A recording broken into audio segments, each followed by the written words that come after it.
Now, you're probably ready if disaster strikes your IT department because you probably have a backup, right? We all do. Right.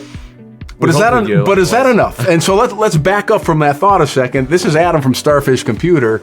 Why isn't a backup good enough? Like, why isn't a backup just, that's my disaster recovery plan? Sure. So, a lot of people think of backups, you plug the hard drive into the computer, hit backup, and all my stuff's there, right? Your computer dies, you get a new computer, you plug it in, you restore it.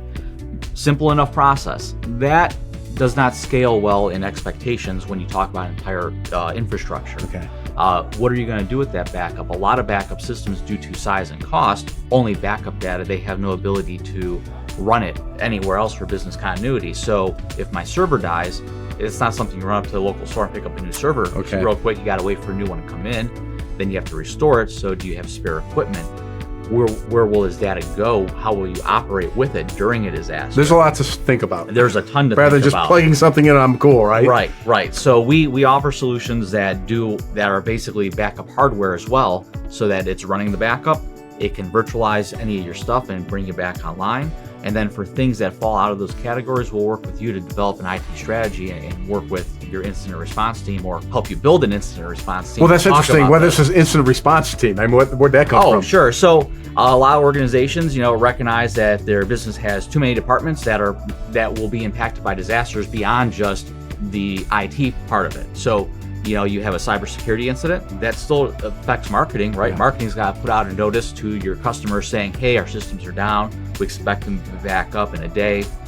You have legal that has to get involved. Yeah. Make sure you're contacting the right people involved there. Operations, where are the people going to work at if the computers are down or the building doesn't have power, things like that.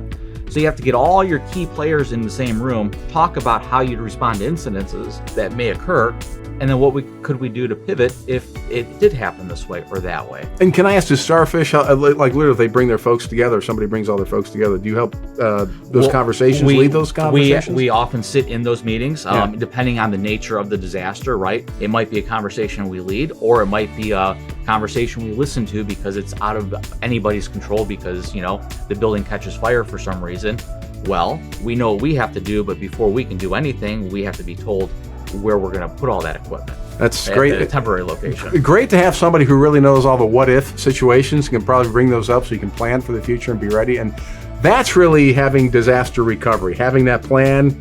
And you know where you can get the plan? This guy right here, Adam at Starfish Computer.